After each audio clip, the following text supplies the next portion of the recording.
Hello, welcome everybody. Thank you for joining in to another presentation from Partner Research Network and in collaboration with Consolidated Training Group. We are doing this presentation today. Thank you so much for being with us today. And we have a great speaker with us. Thank you so much, Miss Jennifer Swanson, for being here with us. But before we start, I'm going to talk a little bit about Partner Research Network. Partner Research Network is a parent training and information centers for Texas. We are the PTI of Texas. We are funded by the Department of Education, the Office of Special Education, to provide free resources and training for parents of children with disabilities and youth with disabilities that we call them self-advocates. Our mission is to empower and support Texas families and individuals impacted by disabilities or special healthcare needs. Who we serve, like I mentioned, parents of children with disabilities and youth with disabilities. We serve from the ages from 0 to 26 years old. Where we serve in all the state of Texas, Partner Research Network was first founded in 1986. And now we have 4 projects serving parents. I'm part of the team project. As you can see in the map, the team projects serve parents in Austin. I'm in Austin. And we have Region 20, that's San Antonio, and Region 1, that is the Rio Grande Valley. But we have regional coordinators across all the states. If you don't know who your regional coordinator is, just type it in the chat box and I can give you a name and contact information if you want to talk with one person that is close to you. Our services are free and we offer parent workshops, youth workshops with webinars like this one. Information and referrals, one-on-one technical assistance. We do a lot of support in the IEP meetings, our meetings. Once a year, we do a symposium. We offer parent leadership trainings, youth leadership trainings, and access to social media resources.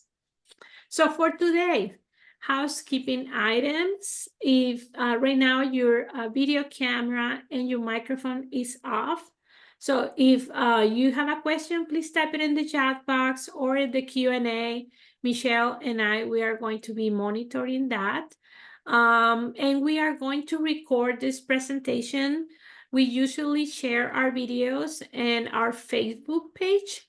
There is a link to go to our Facebook page. Also, Consolidated Planning Group has a YouTube channel, and they have a lot of videos about this presentation. And at the end of the session, you are going to receive a link, an email with a survey. Please help us with filling that survey. With that, we can improve our presentations, and also we can report to our grant and continue giving you guys free resources and services. We do not provide CEUs, but if you need a certificate of attendance, please type it in the chat box or send me an email and I can make one for you if you need a certificate of attendance. This is my name. My name is Veronica Alvarez. I'm the regional coordinator of Partner Research Network here in Austin. That's my phone number and email. And please visit our main webpage at www.prntexas.org. Also, I already put in the chat box my email and phone number if you need it. This is my last slide. Our project director is Lisa Coward. That's her information in there, and others RCs or regional coordinators for the team project.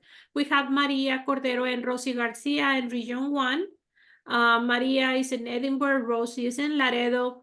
Myself, that I'm here in Austin, and we have Aubrey Simpson in San Antonio. And also we have a Spanish part-time coordinator, is a new hire in San Antonio. She speaks Spanish, and her name is Perla Hernandez, I think. If you need that information, just type it in the chat box and I can send you that. All right, so that's all I have for you guys today. Now we are going to start our presentation with Michelle Morris. We have Michelle Morris as a moderator today. She is with Consolidated Planning Group, and she is being a speaker for a lot of our presentations. And also we have Miss Jennifer Swanson. She is you are a special education attorney. She's a lawyer, and she's going to be our main speaker. Thank you so much, guys, for being here. Michelle? Oh, it's so good to be here again. Thank you so much for having us and everybody for joining in. I just want to introduce myself quickly. I am Michelle Morris. I'm with Consolidated Planning Group. I hope that you have attended some of our webinars before. If not, we record every single one of them and put them on our YouTube channel so you can catch up anytime you need. I do have slides at the end of this presentation. Today's presentation is meant for parents who are dealing with a new diagnosis and how to understand the ABCs and the 123's. It's kind of, an alphabet soup when it comes to understanding what you need to do when your child has been diagnosed with some sort of intellectual or developmental disability. There are a lot of acronyms to understand. There are a lot of numbers that you need to know, and a lot that you need to plan for and prepare for, both financially and legally. Now, Ms. Swanson is going to talk about the legal aspects, and once she is finished, I'm going to talk about the financial aspects and things that you need to know. So it is very important information today. I hope that you'll grab a notebook and a pen while you enjoy your lunch and maybe take some notes. But if not, of course, again, you will receive this information in your email later on today. You'll get a copy of the slides and you will have a link to the recording. So I just want to go ahead and let her take over. And if you have any questions, do please put them in the chat box for Jennifer. I will watch the chat box and kind of let her know when we have questions pop up as we're going through to make it kind of conversational. All right, so please, Jennifer, take over. I have an email to work on finishing up, and then I'm going to be ready to present later. Awesome. Thank you guys so much. I'm really excited to be here. Let's do just the introductions. This is the new diagnosis checklist. Like Michelle said, the ABCs and the 123's. This is not a drink from the hose presentation. This is a let's start to get our foundation, our grounding in what's coming next. Okay. But let's go ahead and be the attorney in the room and start with the disclaimer. So my purpose in sharing this with you is to get that conversation started, provide a starting point. Okay. Nothing in this presentation is legal advice, and it shouldn't be construed as legal advice. Nothing in this presentation is medical advice or should be relied upon as medical advice. And any reference to an organization or an affiliation that I make does not constitute an endorsement. I'm going to share my experiences with you to help you enhance your experience. It's not to endorse anything, any one organization. All right, fun stuff over. Shameless pictures of my son. This is Connor, and let's talk about why I am so excited about this presentation. So I began my journey backwards. A lot of times you'll meet practitioners who come to the practice of special education law because they had a child with special needs. I'm upside down. First, I was a special education teacher. I taught in Conroe from 2007 until 2016. Then I finished my law degree, and I've been a special education attorney from 2017 until present. And then in 2021, I had my first child, and this is Connor. And Connor has autism. So you might, as a lot of people have said to me in the course of this journey that we've been on, oh, he's so lucky to have you with your background. But that's not how it felt when we got the diagnosis. There's no amount of background that can prepare you for the emotional impact of worrying about your child, right? That's kind of like the subtitle, I'm going to be a parent, therefore I will worry. And then you add on top of that special needs.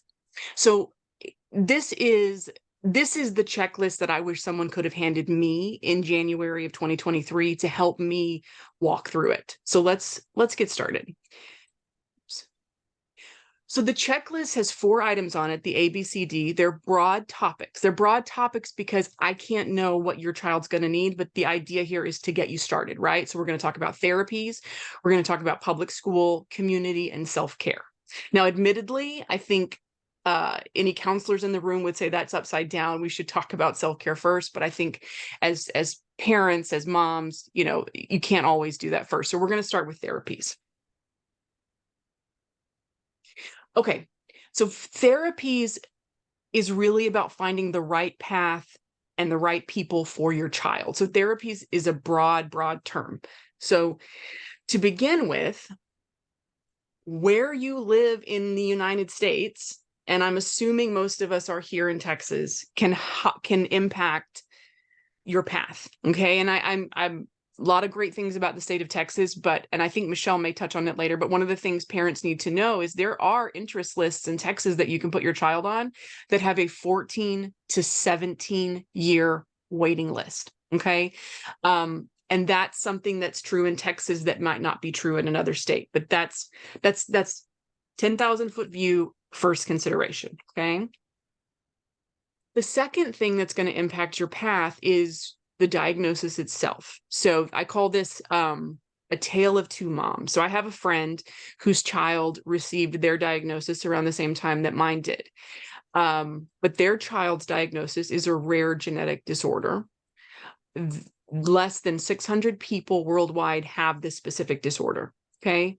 Whereas my son Connor has autism, and that's according to the CDC, 1 in 33. So as a society, we're seeing more instances of it. We're approaching autism differently. So what does that mean for the 2 of us? For me, it meant that we do ABA, we do occupational therapy, we do speech therapy. For my friend, it meant we have general ideas about what we think might happen to your child, but we really don't know because there's not a whole lot of information. So for me, insurance just wanted my diagnostic code and I could sign up for the therapies and my insurance covered most of it. For her, insurance covers her medical necessities, but not therapies that could affect quality of life because they don't have any reason to fund them. They don't know why this kiddo needs intensive physical therapy or things like that. So what does that look like for the 2 different parents? Well, this mother is grieving her child's diagnosis while dropping her kiddo off at the therapies that we know are going to make an impact on him. This mother is grieving her diagnosis while blazing her own trail. Now, I don't know which camp you're in, but it's important to recognize that these are things that are going to impact you on the days when you feel like you're not doing enough or it's too much. Just remember that there are variables out of your control, but you're doing a good job. You're finding the right path for your kiddo. Okay. So let's talk about the team. Okay. Medical doctor is probably, medical doctor is probably the first person you're going to encounter. For us, our pediatrician was doing screenings, every 3 months, asking the right questions. And so we were able to catch Connor's autism around 15 months, more or less. But your pediatrician, your developmental pediatrician, pediatric cardiologist, pediatric neurologist, pediatric gastroenterologist. You're going to have potentially a doctor of genetics that may or may not be a thing. Physical management rehab doctor if your kiddo has physical issues. So you're looking at there's a medical model. When we get to the public school system, you're going to hear that a lot. Oh, there's a medical model and an educational model, but you've got to get your team right. And this is the thing I would say about that. If your gut is telling you something's wrong and your pediatrician isn't really listening, there's a fine line between wait and see, give it time, and passing you off as a helicopter parent, right? Dialing in your medical professional is going to be so important. Our pediatrician's wonderful. She asks me regularly if we need a reauthorization for Connor's autism diagnosis for insurance. She's on it. My other friend, the other mother in this tale of two mothers, has had some more difficulties. Her daughter's more medically complex, and so she's having to ask more questions. And we'll talk a little bit about that later. But dialing in your medical team is huge. Let's talk about therapists. So therapists, this is a huge category. You've got applied behavior analysis, that's ABA, that's what my son attends. And within that, you've got RBTs, those are registered behavior therapists. You've got his BCBA, board certified behavior analysis. She's the person who oversees his programs and tests him. You've got speech therapists, occupational therapist. You may have feeding therapist. You may have water, there may be like a water therapy or music therapy. And there's any number of potential therapies that may help your kiddo. Then when we look at counselors and social workers. So counselors are not just your LPCs who may be helping you through the difficulty of the diagnosis, but you're also looking at potentially genetic counselors. You may need someone to walk you through what's going on with your kiddo, right? Especially if we're talking about a rare disorder. And then play therapists, kiddos who don't have language or who aren't speaking yet may need therapy, and there are options for them outside of that. One thing I would say in this category about social workers is, depending on your situation, a social worker might be a really important person to lean on, because they can a lot of times help you walk through kind of what Michelle was alluding to, right? The alphabet soup, kind of drinking from the hose. There's a lot there. So if you're looking for a medical doctor, you might ask if they have a social worker on staff who could support you through this journey. And then this is probably my favorite category. Everybody else, your special needs babysitter, your sensory friendly hairstylist, your special needs dentist, right? So there's a team of people that you're going to want to set up here. Okay. Your financial advisors. Oh my goodness. Yes, absolutely. You need your financial advisors. So let's take this to the next level. This is what you don't know. Okay. This is some advice from other moms, just to kind of, like I said, get the conversation going, but to give a sense of the role that you're coming into, especially where therapies are concerned. Okay. So, I kind of already mentioned this one, but when you're looking for your special needs or developmental pediatrician, see if you can find one with a social worker on staff. That way you don't have to drink from the hose in learning things like insurance. You're going to learn about their medical condition, their genetic condition. You're going to learn about what insurance will and won't cover, therapies that are available that you didn't know existed prior. So that's a really good tip, I think, if to look for that. Something else that a couple of moms that I've talked to notice is sometimes doctors will make recommendations based on what they think that insurance will cover versus what they think is optimal. Okay. And so it's important to know to ask those questions. Now, there may be reasons to agree with the doctor or not. I'm not saying anybody's doing anything wrong, but as a mom, you want to, or as a parent, as a caregiver, you want to understand why they're recommending it and the reasons. And so the example I would use, like I said, my situation's kind of prescribed, right? Oh, your kid has autism, it's ABA, OT, and speech therapy. When you dig in a little bit, there's some controversy over whether ABA is a good option. For us, it's been amazing. It's not, I'm glad we did it, but there are some people who've had bad experiences with it, or there are alternatives. There's something else called floor time that I'm not as familiar with. It's okay to ask those questions. It's important to know what else might be available. If for some reason we as a family didn't want to do ABA, it's good to know what else is there. So when you're talking to your doctors and you say, why does my child need 40 hours a week of ABA? The doctor's answer was that's the research-based reason. When we reauthorized it 6 months, they dropped it to 35 hours because that appeared to be the sweet spot for Connor, right? So you want to understand why they're recommending what they're recommending, especially if you get in a situation where you do have to fight with insurance. Another thing to consider is reviewing all doctor's notes and therapy notes for consistency, but mostly for inaccuracy. So this is definitely true in the medical world. Like I said, the other mothers or other caregivers that I've talked to have described situations where different medical practitioners have given contradicting advice. and it's in the kiddo's record. So you read one record from one doctor and from the other, and it's completely. So you wanna read those and make sure that you ask questions and as much as possible get the professionals talking. In my situation, the concern for me was, especially with my background in Connor's first evaluation, they noted a behavior of property destruction.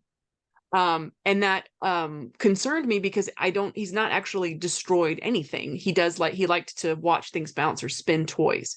So when I spoke with his BCBA and got clarification, she said, our definition of property destruction is any improper use of a toy.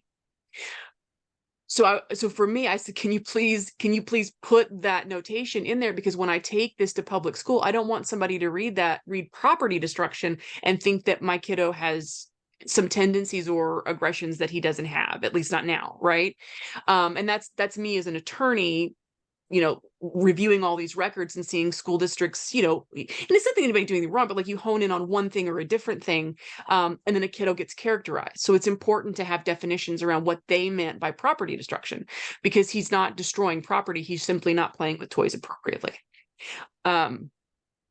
And then another piece of advice was to ask doctors to write their therapeutic recommendations in the report as well as on the script. And I think that's important for insurance purposes. A lot of times when you're having, like I said, to potentially fight with insurance, which is a possibility depending on your situation. Okay. So that was therapies in a nutshell. There are more therapies than we can count, but I think the takeaways here are you want to ask all questions. You want to understand why they're prescribing or recommending what they're recommending, and don't be afraid to check the records, and get the practitioners to talk. Okay, if that category was wide, this one is the universe. So we're gonna go through it. I'm going to try to give you as much as I can to give you a starting point. Okay. But public school, when I say public school, this is, like I said, another broad topic, and another broad umbrella. Potentially you're looking at services from birth to 22, but let's break it down and make it more meaningful. Okay. This is a little bit of a timeline I worked out. So you've got early childhood intervention. We call it ECI, and that's birth to 3. Then early childhood special education, ages 3 roughly to 6. Section 504 or special education, ages 6 to 18. So you're thinking basically kindergarten through high school. And then we have the 18 plus program for the kiddos for whom it's appropriate. And then probably the scariest category would be 22, would be adulthood, right? But this is a rough breakdown. Okay, so let's kind of get into the weeds a little bit. If you get into a situation where you need more help, my suggestion is to contact someone who practices some special education law or talk to someone knowledgeable. You're not going to be able to get the big questions answered from today, but let's get an idea of where to start. So your child is born, or sometime in their development, around 15 months, something starts to present. ECI is where you would start for services. This is a simplification, but a coordination of services that can take place in your home, in the community, sometimes in daycare, depending. But the idea is to get everybody on the same page, get the OT and the speech and PT, and get everybody together to start working on filling in the gaps for those skills. Like I said, that's a huge oversimplification. It mirrors special education in some ways, in the ways that the meetings are run and in some of the due process rights that you have there. But I think one of the important things for ECI for parents to know is if you're talking with your public school in a meeting and they say, we think your child needs this therapy, but we don't have anybody, so we can't offer it. That's not a reason not to offer it. We don't offer a therapy because the child doesn't need it. That's the only reason not to offer a therapy. So that's ECI. Okay. So now we're age 3. This is early childhood special education. This is where it's going to start to feel a little bit more like you're going to feel some of the more special education overtones. You're going to have your ARD meetings, but ECI is still broad in the sense that it could be speech only. Your kiddo could just go to school twice a week for 30 minutes for speech, or they could be in a classroom setting. Your school district might have a blended program where they're with neurotypical kids, or it might be a self-contained program, but they're going to work on competencies, areas appropriate for the development, communication, for example, and some preschool skills, as well as their the needs outlined in their IEP. And then 3 to 6, like I said, these are not hard and fast. It depends on when your birthday is. But then we go into public school. Well, you're still in public school. Then we go into traditional special education, what we all know. The only reason your child would have a 504 plan is if they have a disability, but they don't need specially designed instruction. Okay, I hear from parents a lot sometimes that my kid has a 504 plan and an IEP. But that's not, you don't need both. You have a 504 plan and you have an accommodation plan, a plan of accommodation. If you get an IEP because you need specially designed instruction, your 504 accommodations go into the IEP. So there's no need to have a duplicative plan. To have 2 plans would be duplicative. This is super broad. This is the area of the law that I practice. And there's a lot here.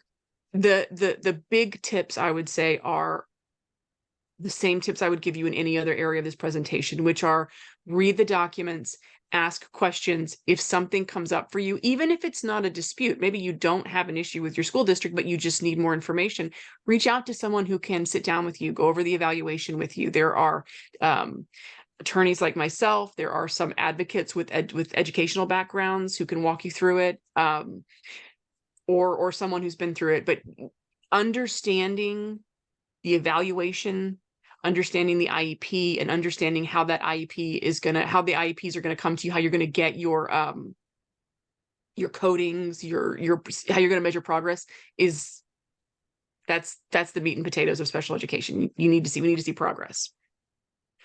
Okay, 18 plus. This is for kiddos who need more.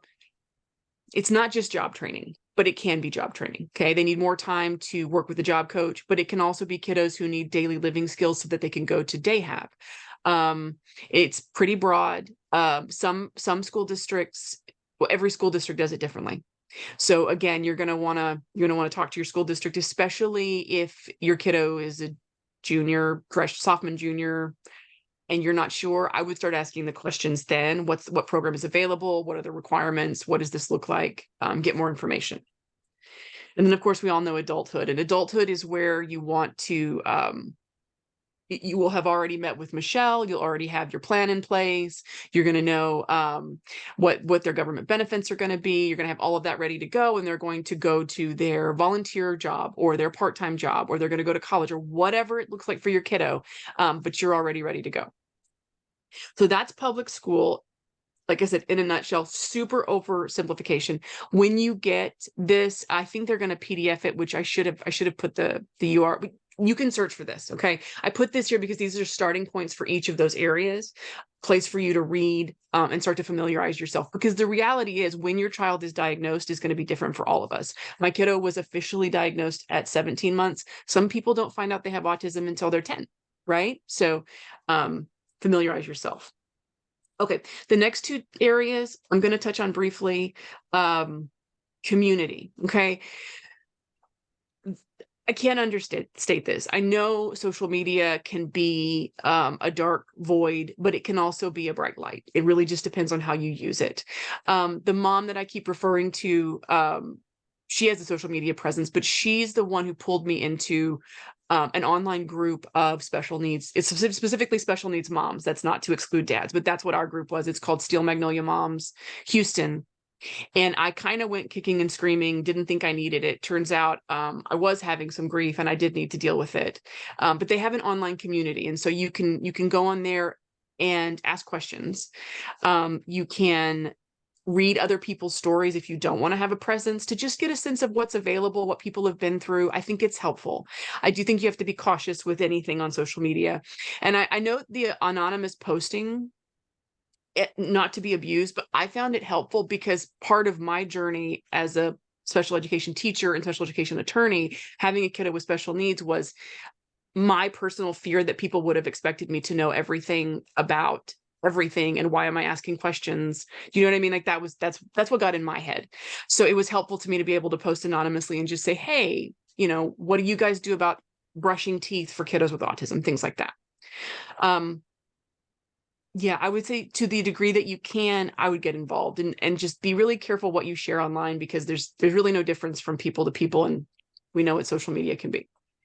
All right, this last one, it's cliche, but I put it in here for a reason. I put it in here because Connor's diagnosis completely rocked me to my core, and that's not an understatement. I knew it was coming. I started to suspect when he was 11 months. I thought maybe it was the pandemic. But I think that it's an occupational hazard, right? Nobody calls my law firm on a good day or to shamelessly brag about their school district. And I wish that they would. But you cannot pour from an empty cup. And I know, as moms or caregivers, a lot of times we put ourselves on the back burner, but taking care of yourself is taking care of your child, because, you're the ship, you're home base. So, there is a lot. This presentation, I mean, you could take one slide in this presentation and make another presentation out of it. There's a lot. And if you're just beginning your journey or you're continuing it, I don't like when people say things like it's a marathon or it's never ending. That makes me feel like I just want to give up. I think it's stages, right? We go through stages, we conquer one stage, and then they grow out of those pants. But you're their advocate. You're going to ask the questions, you're going to be ready to stand in the gap for them, and you've got to take care of yourself for you, but also for them. So we can come back to this slide because I think Michelle has some stuff, but we'll just do it quick. I like feedback. If you hated the presentation, if you loved it, if you thought it could have been better, if you want to send me an email and your honest comments, and a mailing address if you're comfortable, I'll send you a free calm strip. If you work for a school district and you don't want Swanson Law on your desk, I get it. Let me know in the email and I'll make sure you get one without a logo. But Michelle, I'm going to mute and hand it over to you. Well, that is wonderful. Thank you so much. I think I'm going to try this request remote control, so I don't have to stop the share and reshare it as I go through this slide. I think I've got it. So Consolidated Planning Group, we are primarily a special needs focused financial planning firm. We're located in Sugar Land, but we serve families all across Texas and all across the United States. We've been doing this for over 30 years. We have experience with insurance and financial services, investments, securities, things of that nature. But the owner of our company has 2 special needs kids, and that's why we do what we do, is to serve you and to make it easier for you than it was for her when she went through all of this. We've heard stories of parents who received a diagnosis and they got a folder of information and were sent on their way, and that's pretty much it. Well, we want to help you weed out the noise that's out there. People can go on the internet and find so much information that I'm sure is quite overwhelming. We want to help you kind of clear out the clutter, know what you actually really need to do, when you need to do it, who you need to call, and what you need to tell them.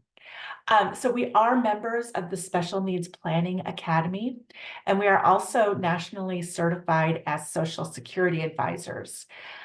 So we definitely are the right place for you to be. Let's see. There we go. Okay. So when I'm talking about special needs planning, what I'm thinking about is, planning to protect your family in case something happens to you or to the main breadwinner of the family. If you live too long or die early or become disabled yourself along the way, what is going to happen to your family? We help families understand lifetime care plans for their loved ones with any kind of IDD. What does it look like once you are gone? Who's going to care for your loved ones? Transition planning. When your child turns 18, a lot of things change And the time to plan is not to wait until they're 18. The time to plan is now, whether they're 6 months old or 6 years old or 16 or 26. Plan now. Start as early as you can. That way you can have more of an impact over time, and you can have fewer sleepless nights because you know that some of these things at least are settled in advance. We help families with ABLE accounts, and we're here to advocate for you and to educate you. Fewer than 0.1% of all the financial advisors across the United States focus on special needs planning like we do. I mean, there are over 263,000 financial advisors in the United States, but fewer of 200. That's it, 200, not 200,000. Fewer than 200 out of 263,000 focus on special needs planning. And it's so, so important that you find experts in the fields that you need help with. There are plenty of advisors who might think they know, and they can do more damage than good because they don't really know all of the nuances. You need to have somebody who understands all of these things, like a comprehensive special needs care plan, future care cost estimates, the waivers and the interest list for those waivers. Jennifer mentioned earlier that the waiting list could be 14 to 17 years. Well, unfortunately, I recently heard from Social Security offices that waiver waiting list here in Texas, we now should be quoting 20 to 25 years. In some states, there are no waiting lists at all. They have services available immediately, but that's not the case here. You need advisors who understand SSI benefits and SSDI. They come with Medicaid and Medicare, how you can get all of those benefits. ABLE accounts, how to properly designate your beneficiaries so that you don't jeopardize your child's other benefits that they should be getting. Special needs trusts and how to fund them. Residential living communities. We offer webinars often that have residential living communities. There are wonderful programs available out there. There are also vocational options and educational options, plus transition and day hab programs, all kinds of things available for your loved one. And we often want to talk about guardianship and the alternatives to guardianship and how all of that works. These are things that will come along in the future. Some things you need to start thinking about now when your child is young and plan for that. Other things, you don't really have to wait. You don't really have to worry about now. You wait until your kids are a little bit older, and we can help you navigate that labyrinth of, what exactly you need to know. So getting started, you want to think about putting together a letter of intent. And did I move that? Did you move that? I don't know if you're moving it or if I'm moving it, Jennifer, but if you could go back. Anyway, yeah, there we go. Letter of intent. So the letter of intent is kind of a love letter to whoever might need to step into your place if you were to be gone from this earth tomorrow. Put together those lists of facts, the doctors that your child sees, where they were born, who their caregivers are, what their diagnoses are, what medications they're on, and evolve that factual list into the other things about your children that somebody who might step in might need to know. Bedtime routines, habits, preferences, religious affiliations, spiritual things, anything that you would want someone to know. I would start this. I used to be an English teacher, so I always say I would start this on my computer and save it and print. And then, as my family grows and evolves and my child grows and evolves, you update that letter of intent several times, and then just keep the newest version printed and in, your Go binder or your informational binder about your child, because you don't want it hidden away on your computer where somebody has to have passwords and whatnot to be able to get to it. Work with a special needs planner to help you formulate that plan for the future.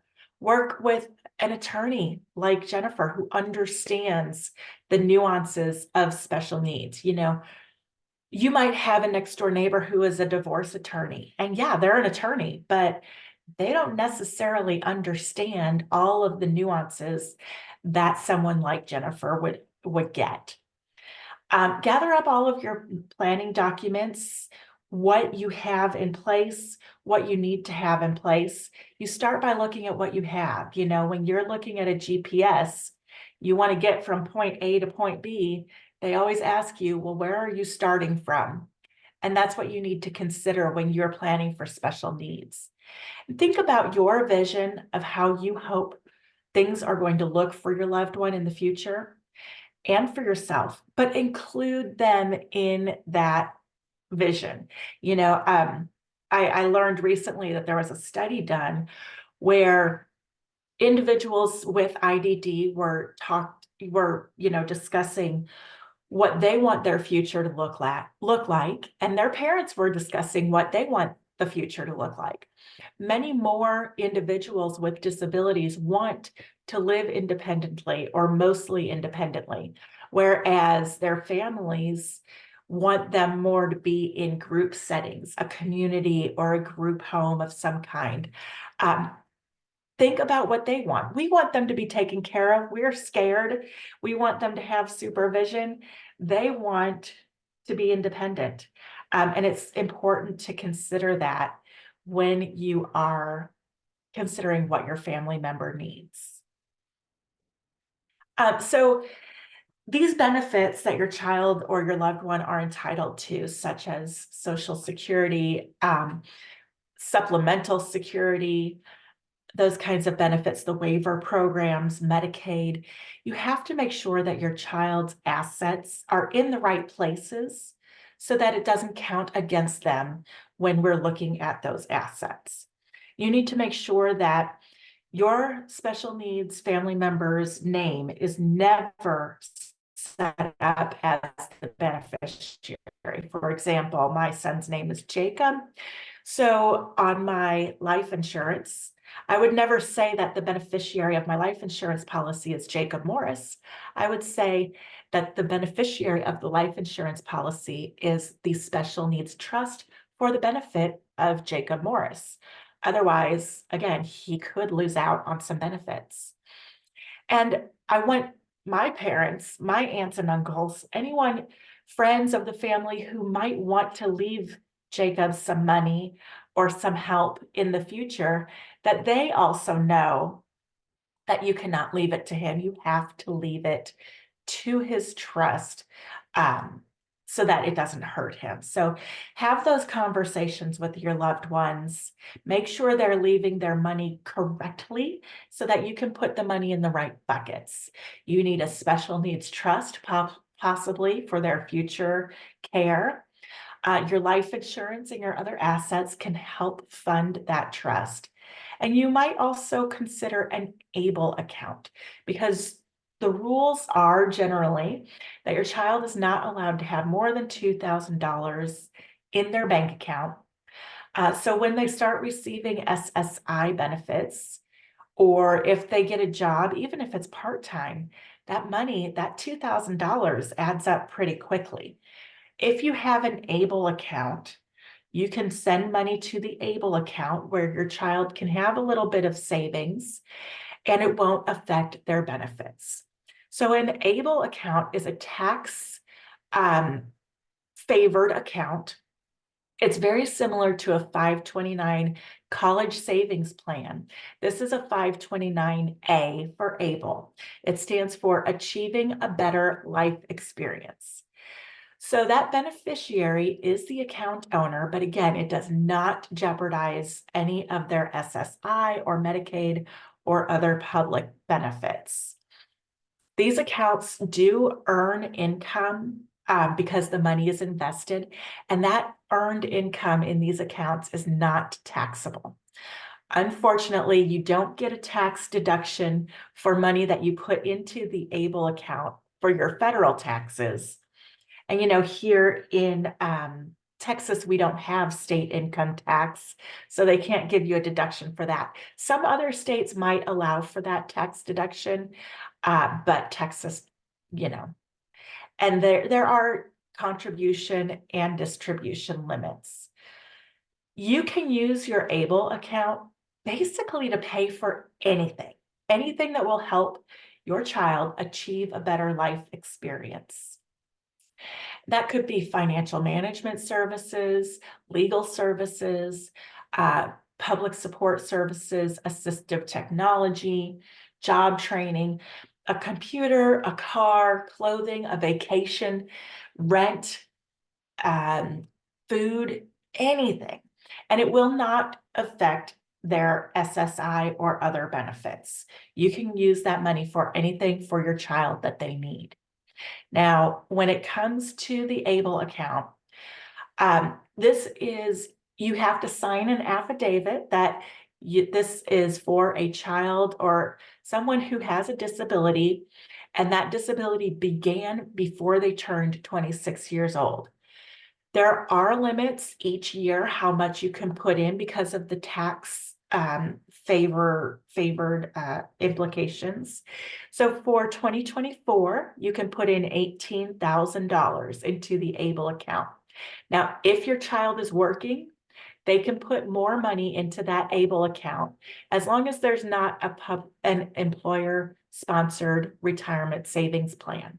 Now, you never, ever want that ABLE account to go above $100,000. That's the limit where Medicaid would say, oh, you have enough money. You don't need our help anymore, so you don't need this. Well, we all know you do need it, so make sure this account does not go above $100,000. Again, these tax-free investment, the growth in the investments, you can change your investments twice a year. You can roll over this account to another family member if they meet the criteria. Now, when your child passes away, if there is money left in this account, Medicaid can come back and claim reimbursement for all of the money they've paid to help you take care of your child for all of these years. So you might want to play the game of making sure you spend from this account or your first party special needs trust before you spend the money in the third party special needs trust.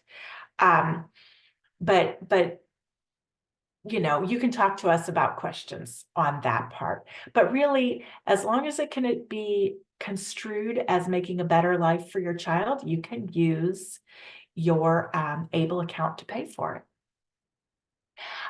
Next, I want to talk about the special needs trust. Now, I kind of mentioned the first party versus the third party special needs trust. A special needs trust can be used to pay for many, many things. This is just a partial list, but this isn't really the important bit of information. The important thing truly is that your special needs trust should not be used to pay for daily living things like rent, mortgage payments, real estate taxes, utilities like gas, electric, and water, homeowners insurance if it's required by your lender, condo charges, and it cannot be used as getting cash from the trust or buying food. If you use your special needs trust for these kinds of items, you will have a 1/3 reduction to your SSI benefits. So that's why it's so important for families to have both a special needs trust and an ABLE account, because they can pay for different things and they have different limits on how much you can put in. So on the one hand, you have the ABLE account. It has to stay under $100,000 and it has to only have like 18,000 put in each year, but you can use it for anything. The special needs trust, you can put in any amount of money that you want but you cannot use it for everything. So these accounts work together and you can move money from the trust to the ABLE to make things work the way that you need them to. Okay, so the next thing that I want to talk to you about, let's get these slides going again. It looks like sometimes they want to go and sometimes they don't. So when your child is alive still and you are not, I know that this is something that keeps parents awake at night. You know, who's going to take care of your loved one once you're gone? Well, thinking about it, like I said, as early as possible is going to help you answer some of these questions. And studies show that the one thing that parents wish that they had more of is support. So finding your people, finding your professionals like Jennifer was talking about. And then if you think of it, I saw one presentation where they had like a target, a bullseye. You have your core family in the middle. Those are the people that are really, really there for you, your immediate family. Then you might have close friends and close relatives who are not in your household, your doctors, your people that are your experts, your teachers, as we're working our way out of this target. And then your special needs planners, your attorneys, your friends and neighbors who are acquaintances who can help if things go awry. All of these kinds of support systems, even if it's people online, you can use these to help you. And that way, if you don't have family members who live nearby, you can rely on these other people. But you have to start building that. You have to start thinking about that as early as possible. Get your child to know these people, get them to know your child so that they understand what has to be done if you need help. Think ahead about what's going to happen after high school. Many people, you know, you don't want your child to graduate to the couch and play video games all the time. And your child doesn't necessarily want that either. Having a job or a purpose or somewhere to go every day, or even a great hobby will help them feel involved and included and important and feel like they have a sense of purpose.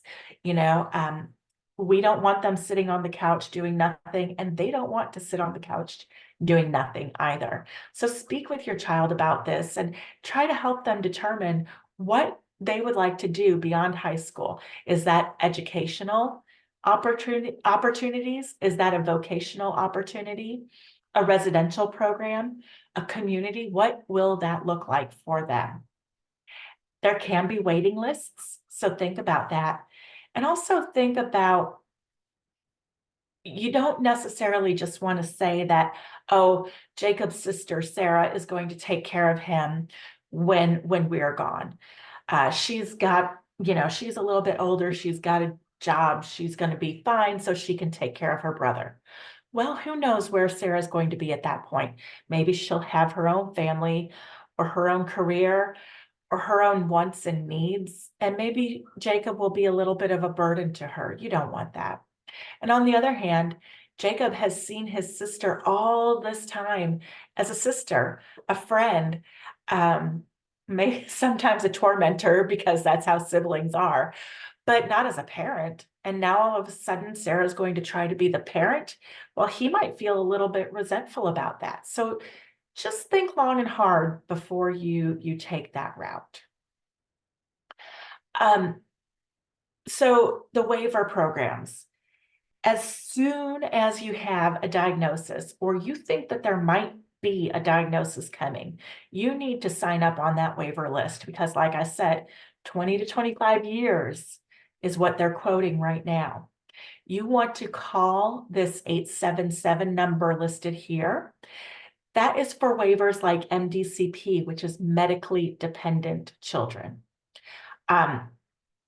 CLASS, Community Living Assistance. Now, anyone can qualify for CLASS, so everyone on this phone call, even if you don't qualify for medically dependent children, should call this 877 number and get on that waiting list. The other one there is DBMD, that is for deaf, blind, and multiple disabilities. That's a very short waiting list because it has a very, very narrow range of who it serves. You have to be deaf and blind and have another disability. Then you want to contact your LIDA, your local intellectual and developmental disability authority. You can use the link there. When you get these slides later on today, that link will be clickable, or you can just Google your county and LIDA, LIDDA, and it will tell you who your LIDA is. This is things like MHMR, Bluebonnet, Texana, Harris Center. You get the gist. And sign up for all of their waiver programs. And then there's Star Plus. This is for when your child is nearing the age of 21. They will move over to Star Plus. So if your child is a little bit older, you might want to call that phone number. There is a listing here of all of the different waiver programs. I'm not going to go through them, but you can read through them when you receive the slides later and let us know if you have any questions. We're providing a link for all of our upcoming webinars. You can register for those webinars from this link. It will take you straight to our website events tab. We have a lot of great information coming. Even if you're not able to attend during this noon hour, you can sign up for the webinars, and then that way we will send you the link to the recording and the slides afterwards. This is our team. Like I said, we're located just outside of Houston. The 4 advisors on the top row, we work as a collaborative group on every single one of our clients. Allison is the special needs expert and the head of the group. Jeff does the financial plans. I do the investments and securities, things like that. And Andy does the life insurance considerations and helping you think about not just how much life insurance you need, but why and what is the best type and plan for you. And then we have a fantastic staff who helps with all the phone calls and paperwork. And if you look at all of those smiling faces, I hope you'll remember we will reach out to you. You signed up for this webinar. You gave us your phone number and your email address. Just be polite when they call. We're looking to see if you have any further questions or if you need anything else from us. You can schedule your own free consultation and then we won't call you. But this is what we're calling to see. Do you want a free consultation with us where you can chat with me or the other advisors? You can ask us any questions you might have about special needs planning, financial planning, benefits for your loved one. And it's completely free. It's on Zoom, and it usually takes between 30 to 45 minutes, depending on how many questions you have. We want to see what we can do for you and then learn about your family a little bit. And then we'll tell you about us and how we work and what we charge and see if it would be a good idea for us to work together. Again, you can use the QR code there, or you can call the office 281-690-1177, or you can email us. These little icons at the bottom also will link you to our YouTube channel, Instagram page, our podcast, and our Facebook page. So we hope that you will follow those for more information, more webinars, more fantastic talks like we've had today with Jennifer. So thank you again, everybody, for being here. I know that you're going to receive a survey from Veronica, and she really needs you to fill that out so that she can keep producing these fantastic webinars with us and hosting these. So please don't forget 2 things, your homework for this evening or for after this is over. Fill out your survey for Miss Veronica and schedule your free consultation with Consolidated Planning Group. And if you have any more questions, you will receive all of our contact information in an email. You can reach out to any of us with questions, comments. We also love your feedback, especially the good stuff. We're looking for testimonials and ways we can help and ways we can be better. So thank you all for being with us today. Thank you so much. I don't see any questions from you guys, just only compliments to Jennifer and Michelle for the presentation. And as Michelle just told you guys, we are going to send an email with a survey, and we are going to send you guys also an email with the information with the slides of today and the link to the video. So thank you so much for joining in, and I hope to see you guys in the next one, okay? Thank you so much. Have Thank a you great all. one. Bye-bye.